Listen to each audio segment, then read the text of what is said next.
जय हिंद साथियों। तो साथियों, आपका सीटेट का जो एग्जाम आज यानी कि 19 जनवरी को हुआ है, तो उसमें मैथ में जो प्रश्न पूछे गए हैं पूरे 15 के 15 प्रश्न आज की क्लास में हम सोल्व करेंगे। तो सभी साथी अंत तक हमारे साथ बने रहें और जिन साथियों को इन क्वेश्चंस की पीडीएफ चाहिए वो हमारा टेलीग्राम चैनल ज्वाइन कर लें, उसका लिंक आपको नीचे डिस्क्रिप्शन में मिल जाएगा। और जिन साथियों ने अभी तक हमारे चैनल को सब्सक्राइब नहीं किया वो सभी साथी चैनल को सब्सक्राइब जरूर कर लें। साथियों, शुरू करते हैं आज की क्लास और देखते हैं अपना पहला प्रश्न जो आपके एग्जाम में आज पूछा गया है। तो पहला प्रश्न है हमारा, सबसे छोटी संख्या जिसे 4, 6, 8, 12 और 16 से विभाजित करने पर प्रत्येक स्थिति में 2 शेष बचता है, तो वो संख्या हमें बतानी है। आपके ऑप्शन है 48, 46, 56 या 50। तो हम इसमें करेंगे क्या, हम इनमें से कोई भी एक संख्या ले लेंगे, 12 ले लो या 16 ले लो, बड़ी संख्या ले लेंगे और इन ऑप्शंस को भाग करके देखेंगे, जिसमें 2 शेष बचेगा भाई हमारा आंसर हो जाएगा। नहीं तो हम ऑप्शंस को एलिमिनेट करते चलेंगे एक एक करके। तो हम यहां से 12 ले लेते हैं और 12 से पहले 48 को भाग करेंगे तो 12 चौके 48 पूरा पूरा विभाजित हो जाएगा, तो इसमें शेष नहीं बच रहा है। ऑप्शन नंबर 1 हमारा एलिमिनेट हो जाता है, ऑप्शन नंबर 1 सही नहीं होगा। दूसरे की बात करें तो यहां पर देखेंगे 12 दूनी 24, 12 तिया 36, 36 आ रहा है, इसके हिसाब से हमारा जो शेष बच रहा है यहाँ पर 10 बच रहा है, तो ऑप्शन नंबर 2 भी हमारा सही नहीं होगा। तीसरे की बात करें 56 है तो 12 चौक 48 हो जाएगा और यहाँ पे हमारा 8 शेष बच रहा है, तो ऑप्शन नंबर 3 भी हमारा सही नहीं होगा। एक ऑप्शन बचता है 50। अब इस ऑप्शन को सभी से भाग करके देख लेंगे वो हमारे उत्तर को जस्टिफाई करने के लिए। तो 12 से भाग करेंगे 12 चौक 48, 2 शेष बच रहा है।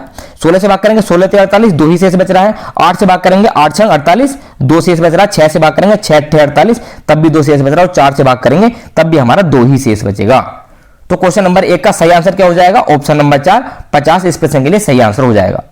अगला प्रश्न देखेंगे, प्रश्न नंबर 2 है 45,360 में यदि 5 और 6 को आपस में बदल दिया जाए तो इन संख्याओं का अंतर क्या होगा। देखेंगे हमारी यहां पर संख्या लिखी हुई है 45,360। अगर हम इसके 5 की जगह पर 6 लिख दें और 6 की जगह पर क्या लिख दें, 5 लिख दें, तो नई संख्या हमारी क्या बनेगी, नई संख्या हमारी ये बनेगी। हमने 5 की जगह पर 6 लिख दिया है, 3 ऐसा का ऐसे रहेगा और 6 की जगह पर क्या लिख दिया है, 5 लिख दिया है और 0 का 0 लिख देंगे। अब इन संख्याओं को अंतर निकालना, हमें घटा देंगे इन संख्याओं को। 0 में से 0 बचेगा, यहां पे 2.5 ले लेंगे 15 हो जाएगा, 15 में से 6 घटाएंगे तो हमारा 9 बचेगा और यहां पर बचेगा 2, इधर से 2.5 लेंगे अगेन 12 हो जाएगा और 12 में से 3 घटाएंगे तो 9 बचेगा। यहां पर 5 बचा, 5 से 5 घटाया 0, 4 में 4 घटाया 0। तो जो हमारी संख्या आ रही है इनका अंतर निकालने के बाद वो आ रही है हमारी 990, जो कि हमारे ऑप्शन नंबर 4 में है। तो ऑप्शन नंबर 4 इस प्रश्न के लिए सही आंसर हो जाएगा, 990 है। अगला प्रश्न देंगे, प्रश्न नंबर 3 है 1 से 100 के बीच अभाज्य युग्मों की संख्या ज्ञात कीजिए। तो अभाज्य युग्मों से बनने वाला हमारे सीटेट पेपर में तीसरा प्रश्न है। पहला प्रश्न जो हमारे अभाज्य युग्म से पूछा गया था वो था 51 से 100 के बीच अभाज्य युग्मों की संख्या कितनी होगी, वो बतानी थी। दूसरा प्रश्न हमारा बना था 1 से 50 तक कितने अभाज्य युग्म बनेंगे उनकी संख्या। और आज पूछा गया है 1 से 100 तक, आज पूरा का पूरा पूछ लिया है कि 1 से 100 तक कितने अभाज्य युग्म होंगे उनकी संख्या। तो करेंगे इस क्वेश्चन को सोल्व और सारे अभाज्य युग्म लिखेंगे और बाद में उनको गिनेंगे कि कितने अभाज्य युग्म हमारे बन रहे हैं। और अभाज्य युग्म होते क्या है, अभाज्य युग्म साथियों वो युग्म होते हैं अभाज्य संख्याएं, ऐसी 2 अभाज्य संख्याएं जिनके बीच का अंतर 2 हो। जैसे 3, 5 दोनों अभाज्य संख्या है और दोनों का अंतर क्या है, 5 में 3 घटाएंगे 2 आ जाएगा। इस तरीके को हम अभाज्य युग्म कहते हैं। दूसरा हमारा होगा इसके बाद 5 और 7, 5 7 हो जाएगा। तीसरे नंबर पर हमारा आ जाएगा यहां से 11 और 13, 11,13 हो जाएगा, 3 हो गए। इसके बाद हमारा आएगा 17 19, 17,19। इसके बाद देखेंगे, इसके बाद हमारा आ जाएगा 29 और 31, 29,31 आ जाएगा। और इसके बाद हमारा आ जाएगा 41,43। तो ये तो हो गए 1 से 50 तक। 1 से 50 तक कितने होते हैं, 6 होते हैं अभाज्य युग्म। और आगे की बात करें 51 से 100 तक कितने होते हैं, तो 51 से 100 तक 2 ही हमारे अभाज्य युग्म होते हैं, वो हमारे होते हैं 59 और 61, 59 61 और 71 73, 59 61 और 71 73। तो 2 यहां पर हो गए। तो कुल मिलाकर हमारे कितने अभाज्य युग्म हो गए 1 से 100 तक, 1 से 100 तक हो गए हमारे 6 + 2 = 8, 8 अभाज्य युग्म हो गए, जो कि हमारा ऑप्शन नंबर 2 है। तो ऑप्शन नंबर 2 इस प्रश्न के लिए सही आंसर हो जाएगा। इस तरीके से हम अभाज्य युग्म निकालेंगे। अगला प्रश्न देंगे, प्रश्न नंबर 4 है 100 को 1/2 से विभाजित करें और 30 जोड़ें, जो परिणाम आता है उसमें से 45 घटा दें तो आपको क्या मिलेगा। अब यहां पर गलतियां कहां होती हैं, गलतियां यहां पर होती हैं कि ये जो दे रखा कि 100 को 1/2 से विभाजित करें, तो 100 को 1/2 से विभाजित करेंगे, इसका मतलब ये होगा 100 भाग 1/2, ना कि ये होगा कि 100 गुणा 1/2। ये नहीं होगा, ये बिल्कुल नहीं होगा, 100 भाग 1/2 होगा।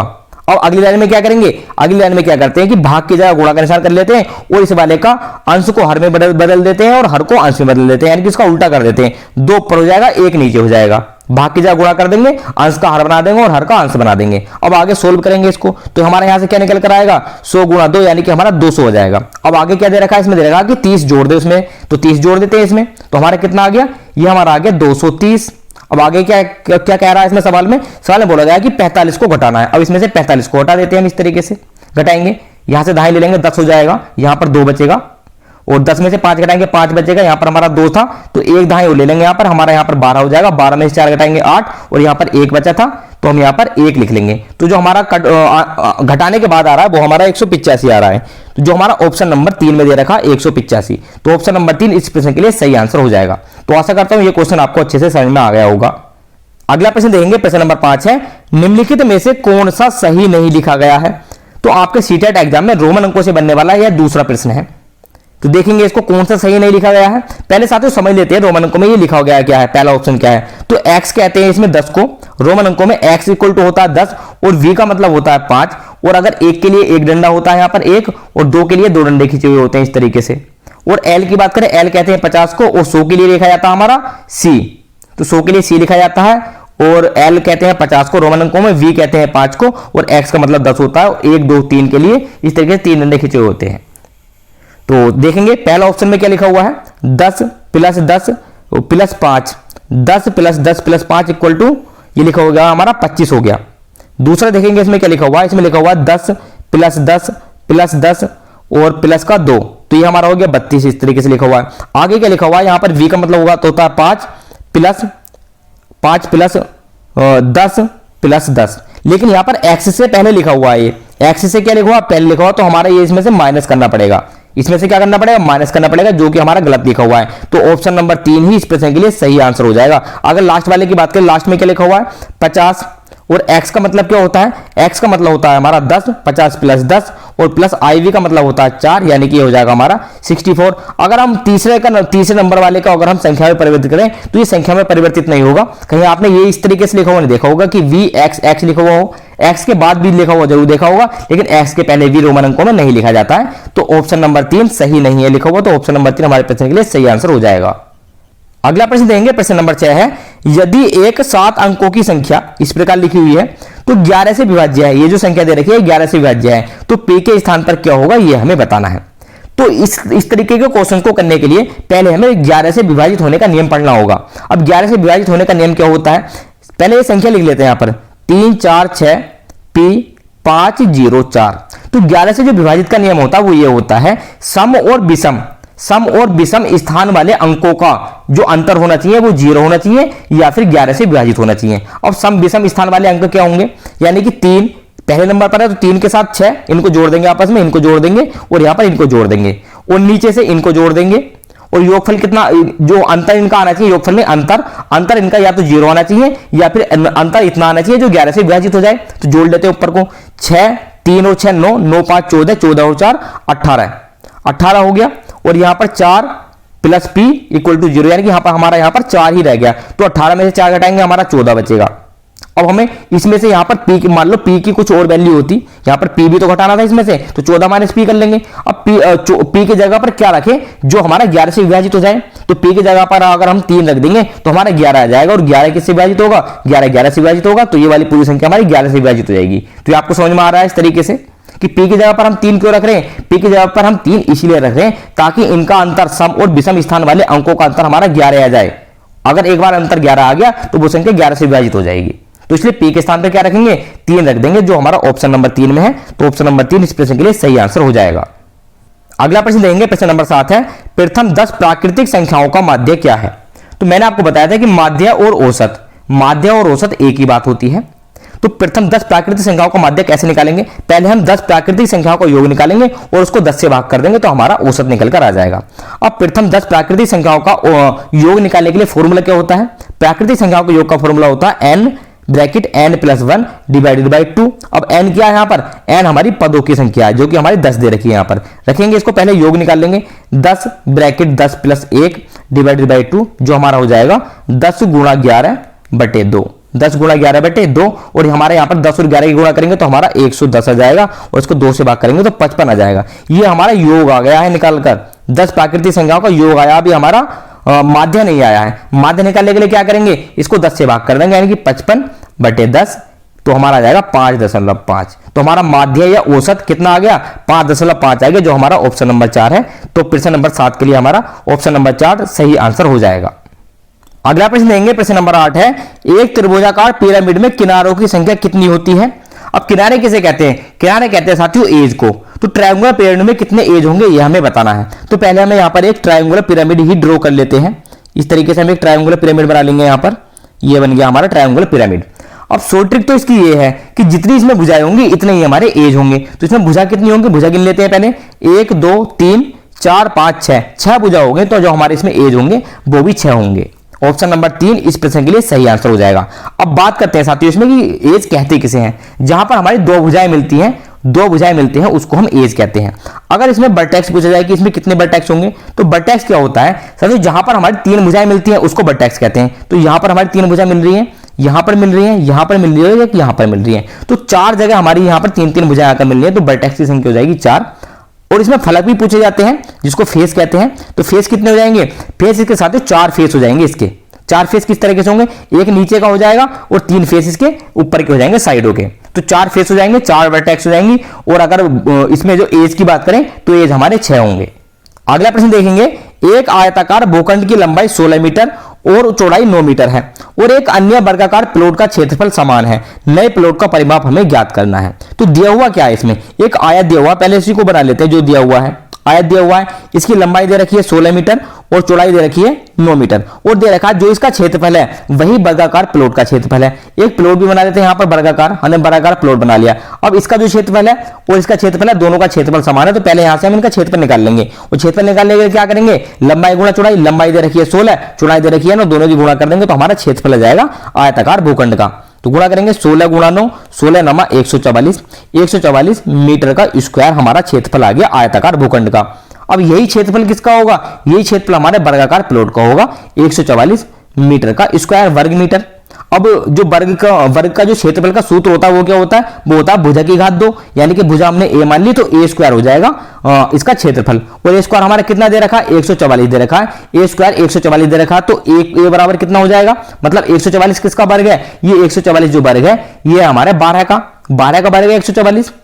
12 का वर्ग 144 हो गया। तो हमारी जो भुजा आ गई वर्ग की वो कितनी आ गई, भुजा आ गई 12 मीटर, भुजा 12 मीटर आ गई। अब इसका परिमाप निकाल देंगे। इसका परिमाप का फॉर्मूला क्या होता है, वर्गीय परिमाप का, 4 से गुणा कर देंगे भुजा को तो हमारा परिमाप आ जाएगा, यानी कि 4 गुणा a, यानी कि 4 गुणा 12, 4 गुणा 12 कर देंगे तो 12 चौके 48 मीटर, 48 मीटर इसका हमारा परिमाप आ जाएगा, जो नया वाला प्लॉट है वर्गाकार। तो ऑप्शन नंबर 4 इस प्रश्न के लिए सही आंसर हो जाएगा। अगला प्रश्न देखेंगे, प्रश्न नंबर 10 ये रहा आपके सामने। 130 डिग्री का संपूरक कोण क्या होगा, और संपूरक कोण कहते किसे हैं। अगर दो कोणों का योग 180 डिग्री हो तो उन कोणों को कहेंगे हम संपूरक कोण। और एक कोण हमारा दे रखा है 130 डिग्री, दूसरा कोण हमें निकालना है, निकाल देंगे। x equal to 180 degree minus 130 degree, तो हमारा घटाकर x इक्वल टू 50 आ जाएगा, जो कि हमारे ऑप्शन नंबर 1 में है। ऑप्शन नंबर 1 इस प्रश्न के लिए सही आंसर हो जाएगा। बहुत ही आसान क्वेश्चन था ये भी। अगला प्रश्न देखेंगे, प्रश्न नंबर 11 ये रहा आपकी स्क्रीन पर। 10 रुपए के 5 सिक्के एक दूसरे के ऊपर रखे गए हैं तो किस प्रकार की आकृति बनेगी।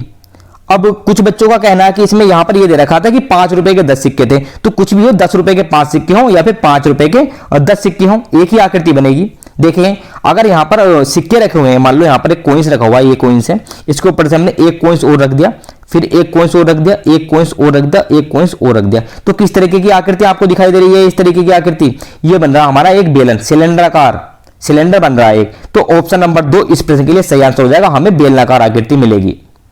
अगला प्रश्न देखेंगे, प्रश्न नंबर 12 है 62 वर्ष 12 महीने माइनस 19 वर्ष 23 महीने। तो जो आपको प्रश्न दिया हुआ है वह इस प्रकार का है कि 62 वर्ष 12 महीने में से हमें 19 वर्ष 23 महीने घटाने हैं और जो घटा कर आना है वो हमारा आंसर हो जाएगा। तो लिख लेते हैं किसमें से क्या घटाना है। तो 62 वर्ष को हम y लिख लेते हैं 62 ईयर्स और 12 मंथ, इस तरीके से लिख लेते हैं हम इसको। अब आगे क्या दिया हुआ, 23 महीने दिए हुए हैं, बस इन 23 महीने को ही हमें कन्वर्ट करना है साल में। इसमें से एक साल निकाल लेंगे। 23 महीने में से अगर हम एक साल निकाल लें, यानी कि हमें क्या घटाना पड़ेगा, 12 महीने घटाने पड़ेंगे, क्योंकि एक साल में 12 महीने होते हैं।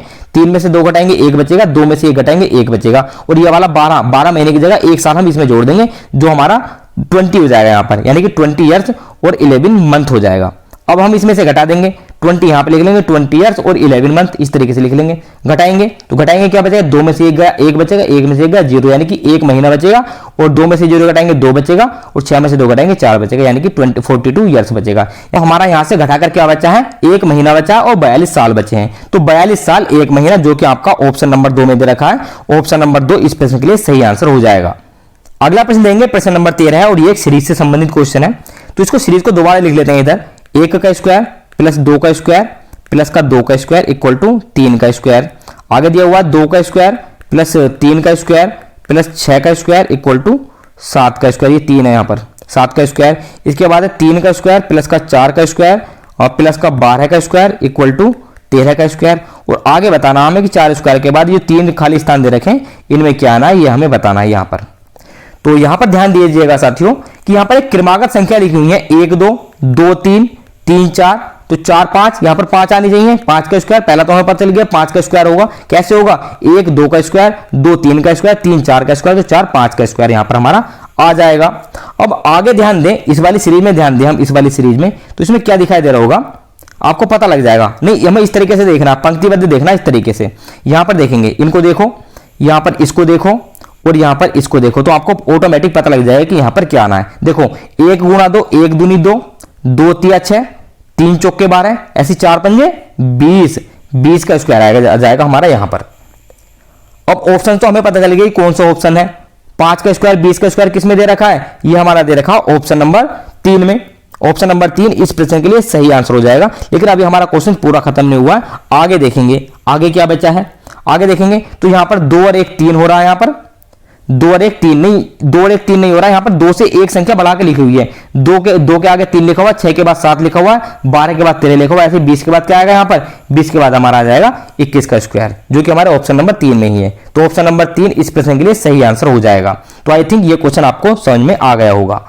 अगला प्रश्न देखेंगे, प्रश्न नंबर 14 है, चीनी के थैले का वजन 117 किलो 125 ग्राम है और खाली थैले का वजन 4 किलो 175 ग्राम है। तो जो थैले में चीनी है उस चीनी का हमें वजन ज्ञात करना है। यानी कि ऊपर वाला जो वजन दे रखा है या चीनी समेत थैले का वजन दे रखा है और नीचे वाला खाली थैले का वजन दे रखा है, तो हमें बताना है कि जो उसमें चीनी है थैले में वो चीनी कितनी है। तो क्या करेंगे, ऊपर वाले वजन में से नीचे वाले वजन को घटा देंगे तो हमारा चीनी का वजन आ जाएगा। और ऊपर वाले का जो किलो एक आधा वजन इसमें किलोग्राम में दे रखा है और आधा ग्राम में दे रखा है, तो ऐसे करते हैं ऊपर वाले वजन को टोटल को किलोग्राम में ही चेंज कर लेते हैं और ग्राम में चेंज करेंगे तो हमारा कुछ इस प्रकार का वजन आ जाएगा, 117 और 125 ऐसे लिख देंगे इसको, तो हमारा इस तरीके का वजन आ जाएगा। अब ऐसे इस वाले को चेंज कर लेंगे और इसको चेंज करेंगे तो हमारा कुछ इस प्रकार का आ जाएगा 4175 ग्राम। हमने सभी को ग्राम में चेंज कर लिया और घटा देंगे, घटाएंगे 5 में से 5 गया 0, यहाँ दाई लेंगे तो 12 हो जाएगा, 12 में 7 घटाएंगे 5 बचेगा और यहाँ पर हमारा 0 बचा, यहाँ पर 0 बचा, इधर से दाई लेंगे 10 हो जाएगा और 10 में से 1 घटाएंगे तो 9 बचेगा। यहाँ पर हमारा 6 बचा, 6 में से 4 घटाएंगे तो कितना बचेगा, 2 बचेगा और यहाँ पर 1 बचा और यहाँ पर 1 बचा, यानी कि हमारा इतना आ गया कुछ ग्राम में। इसको दोबारा किलोग्राम और ग्राम में चेंज कर लेंगे तो पीछे के 3 यूनिट हटा देंगे यहाँ से, तो हमारा हो जाएगा 112 किलोग्राम और लास्ट का जो है 950 ग्राम, 950 ग्राम हो जाएगा, जो कि हमारा ऑप्शन मैच कर रहा है, हमारा ऑप्शन नंबर 1 112 किलोग्राम और 950 ग्राम जो है ये केवल चीनी का वजन होगा। तो ऑप्शन नंबर 1 इस प्रश्न के लिए सही आंसर हो जाएगा। तो साथियों आज हमें 14 ही प्रश्न प्राप्त हुए जो हमने आपको करा दिए हैं मैथ के आज के पेपर के 19 जनवरी के।